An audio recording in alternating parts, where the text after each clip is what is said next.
All right, we are recording. Okay, so Andrew and Mary, I wanted to say thank you for taking the course, and Kathy, welcome to Lunenburg. And we've been spending the week together with looking at Worldview intelligence and the Educator Empowerment Model. And I wanted to get some of your thoughts about that, Mary and Andrew. I'm wondering who feels comfortable starting today. Ladies first, if you want. I have plenty to say, but yeah, I can. Okay. So I'll start with complete honesty in that Gail and I had some texts back and forth before this because I'm making it my goal this year to unload a lot off of my plate and not take anything new on. And so I was like, do I really want to do this course? Like, I'm kind of enjoying summer. I've had some busy weeks. This will be nice. But as far as the empowerment model goes in the impact project, I'm looking at using worldview intelligence in the classroom with my students. So having them actually understand worldview intelligence, like my high school seniors, having them understand it and go through the thought process, and pulling probably some questions from Kathy's book to have them kind of going through that. And they actually kind of do their own impact project. So I think they'll dovetail nicely.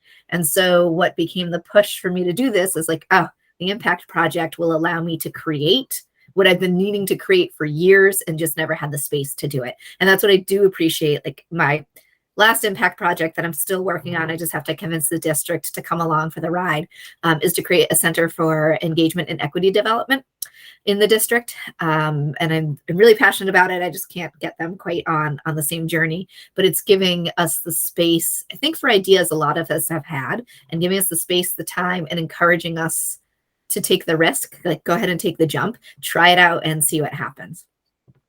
Okay, so this is a time and space for you to create something and then to integrate it immediately with your students upon arrival. Mm-hmm. I'm hoping that, what are you hoping for in terms of this particular project? So with this project and worldview intelligence, my students end up spending a year on a project where they see an issue and they research that issue and then they try to make change. So it's really a lot of system management as well. And one of the things I found as I've taught the project more and more, spent a lot of time talking about last year, was what voices aren't at the table, what preconceived ideas that do you have that might be getting in the way of you seeing possible solutions. And so I feel that if I front load with this information, they'll be in the train of thought early on instead of me in April or in February saying, okay, well, what about this? They'll already be having those thoughts themselves is my goal. So the integration of the empowerment is that you feel empowered to move your work forward. And in moving your work forward, you are also empowering them to have their voice, their shared vision with you about how to move forward in this project together, Mm-hmm. which grounds them in a different level of, have you seen a different level of engagement as you use that process? Yes. So I started the project in the class a number of years ago, and it's grown over time. So this worldview I've kind of sprinkled in, but this is a more concerted effort this time. But as I've shifted, I've noticed how I handle students shifted. And just last year, I had a difficult student. We luckily got along fine, thankfully, because I had her for 2 classes. But at one point, she was doing something. I said, well, hold up. It was over dress code.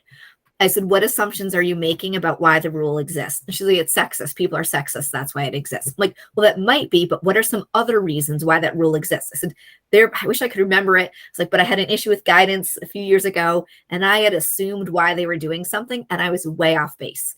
And my assumption of why they were doing it made what they were doing so wrong.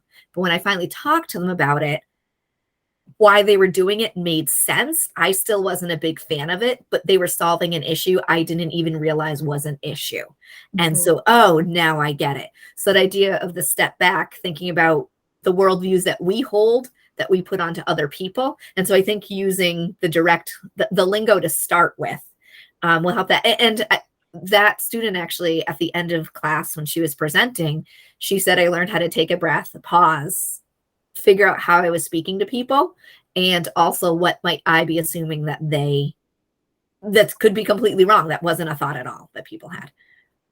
So I'm starting. I think it'll become the more concrete and structured I am with presenting this, as opposed to it's happening in conversations at this point. I think if I do it more structured, they'll be able to work with it better. A deliberate integration of the ideas and concepts from the front.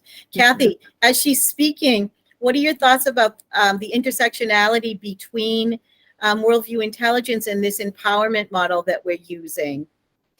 Yeah, so first thing I want to say is what a powerful example of how to have a conversation with someone that opens up a worldview exploration by diving into what are the assumptions that are there.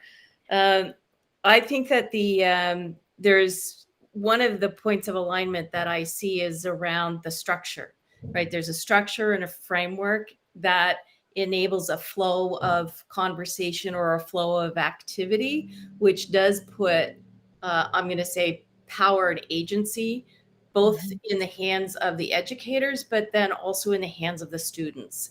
And when worldview intelligence offers a different language for people to be able to think about some of these issues, and then it dovetails really nicely with the structure and the framework around the Educator Empowerment Model.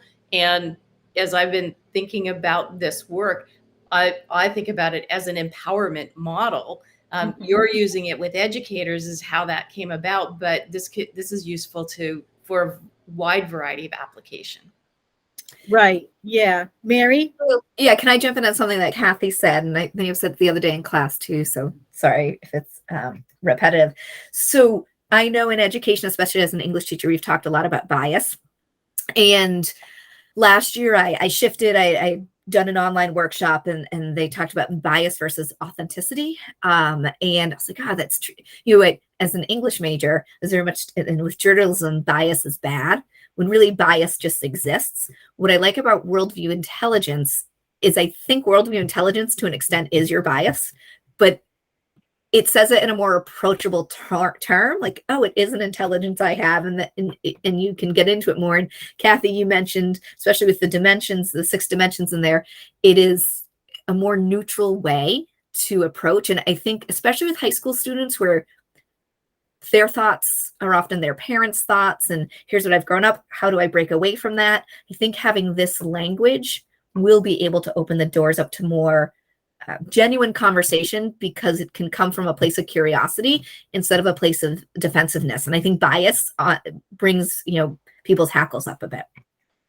Yeah, there's a lot of assumption around what the word bias means, and in a lot of the ways that it's being used now. And so it can put people on the defensive.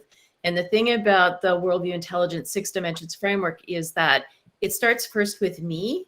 So it's not always about the other person and what the other person is doing. But if I can be curious about my own worldview in this context, it changes the curiosity I bring to someone else's experience.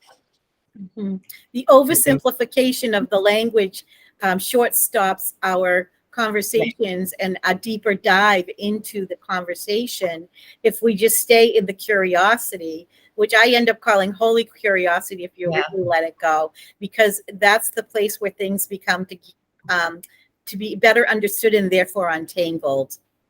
So yeah, I always like that holy curiosity. And also the thing about the worldview intelligence approach is that it doesn't assume that somebody is wrong. Mm-hmm. So it opens that space for us to be in a different kind of conversation, because right off the bat, it's not like I'm wrong, or I think the wrong way, or I have the wrong perspective, or you do. It's this, what is your perspective?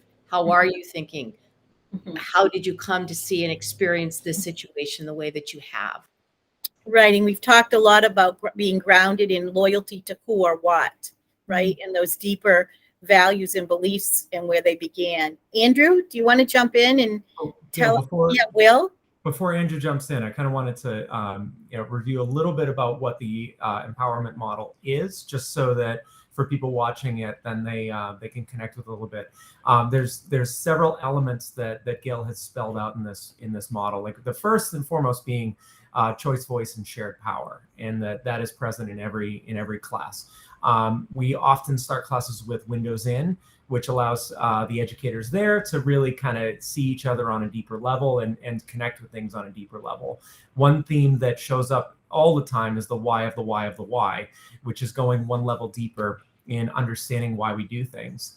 From the perspective of the student, one of the main pieces of work that it's expected of students is the reflective journal piece, which is really something that's internal, and it allows the student taking the course to kind of reflect. And then it always culminates with a massive impact project. And then along the way in each course, there is a focus for the course, like the course that you're both taking right now is that Worldview Intelligence. But this model can really be applied to any sort of course. And so the sort of structure of the course kind of gets integrated in there. And that's another facet of that empowerment model. So the question I was hoping to tee up to Andrew, you're a regular in Gail's courses, and Sure. what aspects of the empowerment model, and take it where you want, help you to kind of keep coming back to this model of course. Well, there are several, and yeah, well, I've taken, I want to say this is probably, I don't know, my 6th course or 7th, something like that with Gail. Every single one of them, I've been really happy that I took. I've never regretted taking a course, and I still use. I think probably the best short answer to that question is I still use a lot of the things that I created in my classrooms every single day, and also there are things that not only would I probably not have really thought about, but had I thought about them, probably not been able to spend the time and had the focus to develop something concrete to do. So to give an example, one of the most, I think, important ones was possibly, I don't know if it was the first course I took with Gail, but it's about anxiety and my my research into anxiety for high achieving students and their them striving for perfection, and also on the other end of that, anxiety, general math anxiety for struggling students, looking at ways to kind of mitigate those feelings and some of the cognitive distortions that these students experience. And I developed certain strategies that I use in class, both with breathing techniques and just ways of having conversations, but also I developed a presentation that I give at the beginning of my courses every year, and I still do that every year, and it's helped me not only make some really strong connections with students, but also help them kind of have that metacognition of, yeah, I do some of these things, and he understands, and I think it's gone a really, really long way, especially for my, high-strung, high-achieving students. That was one of the first ones that I did. Another one that comes to mind is from the course last summer. I made it my professional goal, and I'm still working on it now, and I'm still tweaking it this year, even though the course has been over for quite some time. And it's just about, looking at homework and trying to find the deeper reasonings of why students aren't doing the homework, and just eliciting feedback and using that to inform my practices, as well as have conversations with the student.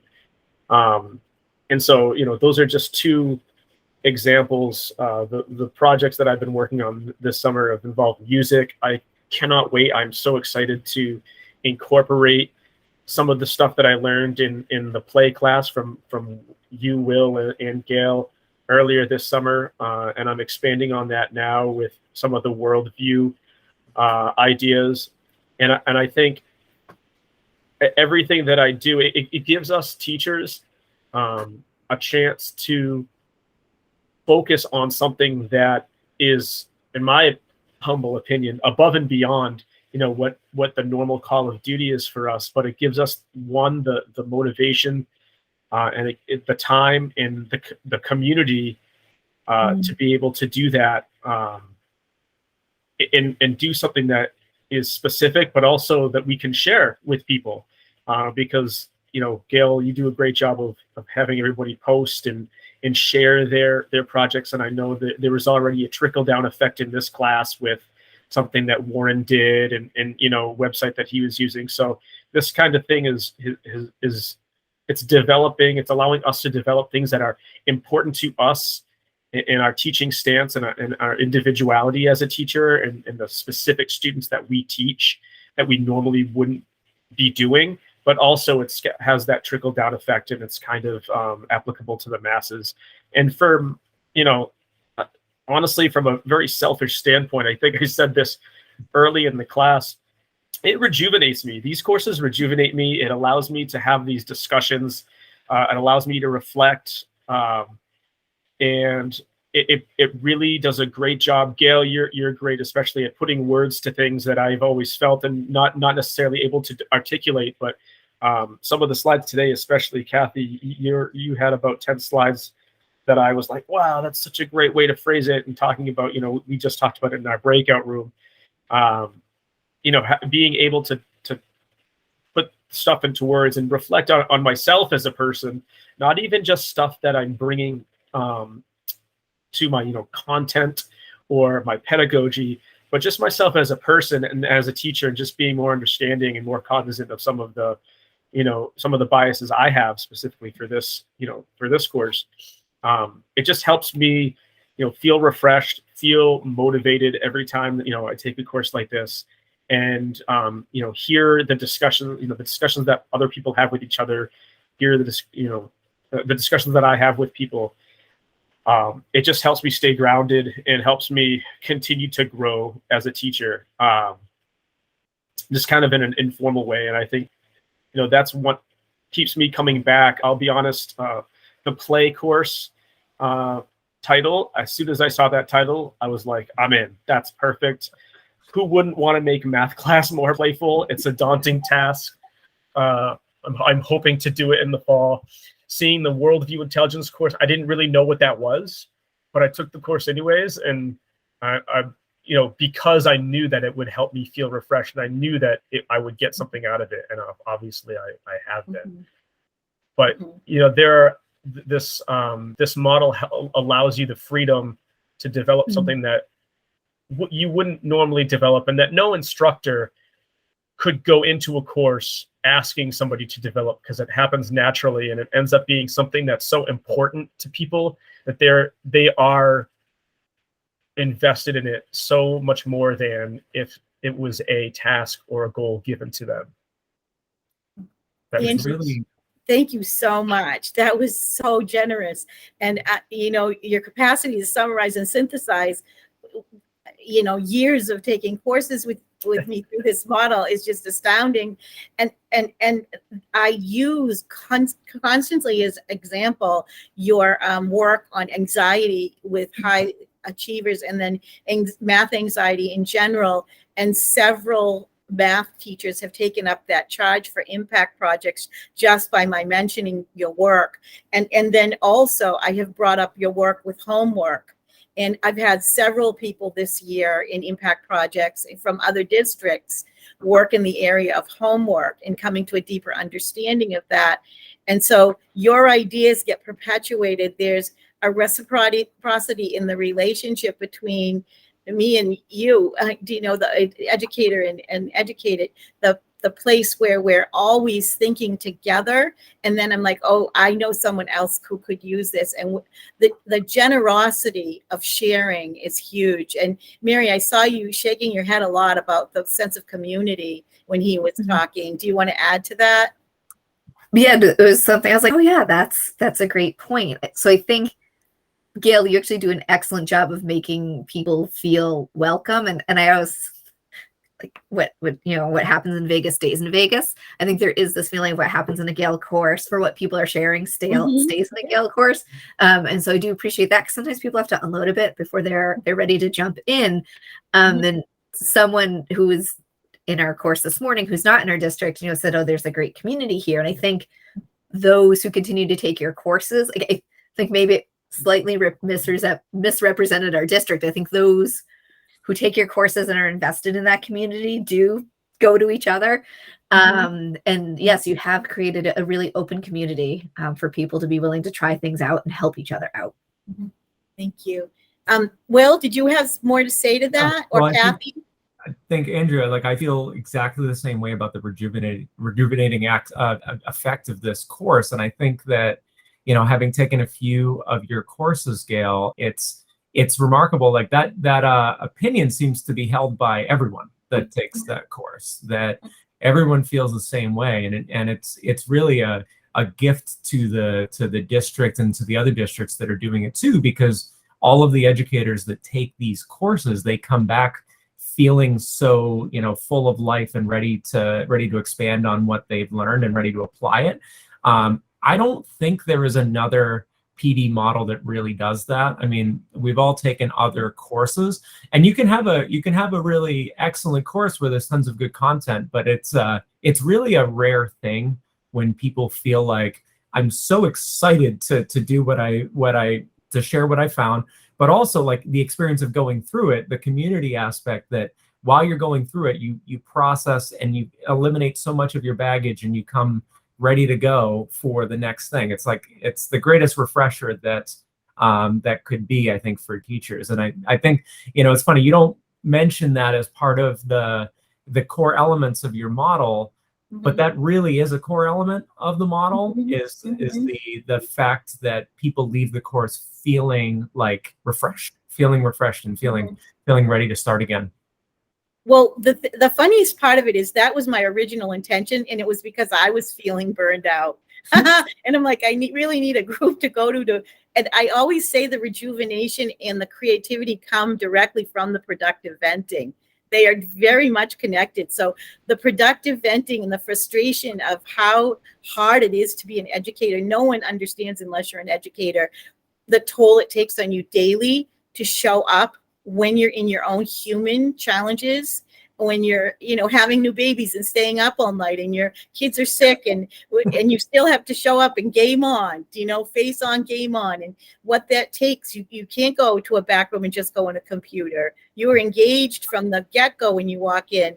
And so I had this deep need years and years ago to feel a safe place to come and vent about that, and understanding that the productive venting would lead to a place of creativity and then a byproduct of rejuvenation. I just have recognized that, Will, recently as we've had these discussions and these interviews. The true test of it was that course that we all did together during COVID, and your course really allowed us to kind of process things together, and that was like kind of in the thick of it. And so I feel like that was, you know, if your course was ever going to meet a challenge, that was the challenge to meet. And I feel like it really did help all of us to kind of see our way through that.